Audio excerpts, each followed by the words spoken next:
देश में अमन चैन की दुआ को उठे हजारों हाथ। मौका था ईद उल अजहा की नमाज का। आगरा की शाही जामा मस्जिद पर सुबह बकरी ईद की नमाज अदा की गई, जिसके बाद नमाजियों ने गले मिलते हुए एक दूसरे को ईद की बधाइयां दी। इस दौरान पुलिस प्रशासन की व्यवस्थाएं भी चाक चौबंद रहीं। ईद उल अजहा के मौके पर आगरा शहर की तमाम मस्जिदों में सुबह ईद की नमाज अदा की गई। मुख्य रूप से ईदगाह और आगरा की शाही जामा मस्जिद में सर्वाधिक लोग नमाज के लिए पहुंचते हैं, जिसके चलते यहां विशेष इंतजाम रहे। शहर की शाही जामा मस्जिद में सुबह 7:30 बजे नमाज अदा कराई गई। नमाज के बाद दुआ की गई, जिसमें देश में अमन चैन के साथ साथ तरक्की, रोजगार, शांति व भाईचारे के लिए भी सभी ने दुआ की। जिसके बाद नमाज कर एक दूसरे से गले मिलते हुए ईद की मुबारकबाद देते नजर आए। नमाज के बाद ईद के दिन कुर्बानियों का सिलसिला शुरू होता है, जो अगले 3 दिन तक चलता है। इंतजामिया कमेटी के मोहम्मद फैजान ने बताया कि अगले 3 दिनों तक लोग घरों में कुर्बानियां करेंगे। जो लोग आर्थिक रूप से सक्षम नहीं हैं, वे संयुक्त रूप से बड़े जानवर की कुर्बानी करते हैं। ईद उल अजहा की नमाज 7:30 बजे जामा मस्जिद में हुई है, 7:15 बजे ईदगाह में हुई है और बड़े हर्षोल्लास के साथ बकरा ईद की नमाज़ पढ़ी गई है। अब 3 दिन तक जो है वो हर गली मोहल्लों में पूरे शहर के अंदर कुर्बानी का जो है वो माहौल रहेगा, जिसमें बड़ा जानवर भैंस, बकरा, दुम्बा यह चीज़ें काटी जाती हैं और फिर उसके मांस को जो है गरीबों में, रिश्तेदारों में बांटा जाता है। ये 3 दिन का त्यौहार रहता है। इसमें अमन की दुआ की गई है, मोहब्बत बना रहे, भाईचारा बना रहे, हमारी देश की हुकूमत जो है वो तरक्की करे, देश तरक्की करे। इसके लिए नमाज के बाद इमाम साहब ने दुआ कराई। नमाज के दौरान भारी भीड़ को देखते हुए पुलिस प्रशासन की ओर से भी विशेष इंतजाम किए गए थे। साफ सफाई के साथ साथ सुरक्षा व्यवस्था का भी पूरा इंतजाम था। साईगांव मस्जिद में पुलिस प्रशासन के अधिकारी भी मौजूद रहे। एडिशनल कमिश्नर केशव चौधरी ने बताया कि आगरा शहर की तमाम मस्जिदों में शांतिपूर्ण नमाज अदा की गई है और अगले 3 दिन तक पुलिस की विशेष सुरक्षा व्यवस्था रहेगी। ईद उल अजहा का त्यौहार मनाया जा रहा है। पूरे जनपद कमिश्नरेट आगरा के जनपदवासियों को इस त्यौहार की बहुत बहुत बधाई। आज जैसा कि आप लोग देख रहे हैं, अभी नमाज पढ़ा जा रहा है। ईद की नमाज हो चुकी है, अभी जामा मस्जिद की नमाज भी हो गई है। इसके अलावा अन्य जगहों पे अलग अलग समय निर्धारित है जहां नमाजें होंगी। सभी जगह पुलिस की व्यवस्था की गई है, पर्याप्त पुलिस प्रबंध किए गए हैं। सभी थानाध्यक्ष और अधिकारी भ्रमण में हैं।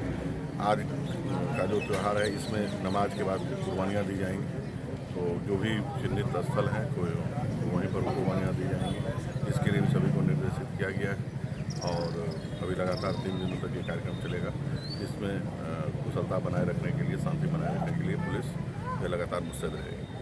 वहीं बकरी ईद को देखते हुए नमाजियों का कहना था कि पुलिस प्रशासन की ओर से विशेष और बेहतर इंतजाम किए गए हैं। उत्तर प्रदेश मुस्लिम महापंचायत के उपाध्यक्ष अमजद कुरैशी ने कहा कि लोग कुर्बानी करते हुए एहतियात बरतें और कुर्बानी पर्दे में ही करें, जिससे किसी को कोई परेशानी ना हो और ईद की खुशियां बरकरार रहें। ये सबसे पहले तो मैं शहरवासियों को जो है ईद उल अजहा की मुबारकबाद दूँगा। बड़ा ही खूबसूरत त्यौहार है। सभी आपसी भाईचारे के साथ त्यौहार को गले मिल करके एक दूसरे को बधाइयाँ दे रहे हैं। और आज ईदगाह और जामा मस्जिद में भी नमाज जो है शांतिपूर्ण तरीके से हुई, जिसमें जो है अमन चैन के लिए दुआ की गई और ख़ास करके जो शासन प्रशासन के पुख्ता इंतजाम थे वो बहुत अच्छे थे। और बाकी जो है अपने अपने घरों में लोग जा रहे हैं। और अगले 3 दिन तक क्या सिलसिला चलता है, इसमें किस तरह से त्यौहार मनाया जाता है? देखिए, 3 दिन तक जो है ईद की नमाज के बाद, ईद उल अजहा की नमाज के बाद कुर्बानी का सिलसिला शुरू हो जाता है, जो 3 दिन तक रहता है। और जो है ये जो है 3 दिन तक चलेगा। तो लोग बाग अपने घरों पर जाते हैं, कुर्बानी होती है, जो उनको तकसीम करना होता है वो उसको तकसीम करते हैं वो उसको, और जो ज़रूरतमंद होते हैं वहाँ पहुँचाते हैं। तो उसमें 3 हिस्से होते हैं, एक ज़रूरतमंदों का, एक अपने जो है बाबाओं ख्यालों का, जो मतलब अपने लोग होते हैं, और एक जो है अपना खुद का हिस्सा होता है। तो इसमें इस तरीके से जो है इसको तकसीम किया जाता है और ज़्यादा से ज़्यादा सवाब कमाते हैं। और ये जो है बहुत खूबसूरत त्यौहार है। और मैं साथ साथ ये भी कहना चाहूँगा कि जो शासन प्रशासन की गाइडलाइन है, सरकार की गाइडलाइन है, उसका पालन करें, क्योंकि खुले में जानवर ना काटें, कुर्बानी खुले में ना करें, और जो उसका इलाज वगैरह है उसको भी इस तरीके से ना फेंकें तो सामने वाले को दिक्कत हो। तो आपकी भाईचारे का जो है बना के रखें। ईद उल अजहा के मौके पे आज यहाँ जामा मस्जिद के अंदर 7:30 बजे ईद की नमाज़ अदा कराई गई। और ईद की नमाज़ जो है, जो यहाँ के शाही इमाम हैं वो हज पर गए हुए हैं, तो उनके बहनोई साहब लगते हैं, उन्होंने ईद की नमाज़ अदा कराई है यहाँ। और ईदगाह के अंदर 7:15 बजे ईद की नमाज़ अदा हुई है इंशाअल्लाह। और पूरी तैयारियों के साथ जो पूर्व में तैयारियां होती आई हैं उन सभी तैयारियों को ध्यान में रखते हुए ईद की नमाज जो है अदा करवाई गई। क्या विशेषता रहती है इस ईद की और अगले 3 दिन तक किस तरह से ईद मनाई जाती है इसमें? देखिए, ये नमाज के बाद लोग अपने घरों पे जाएंगे और बकरा ईद के टाइम पे जो है बकरों पे कुर्बानी की जाती है।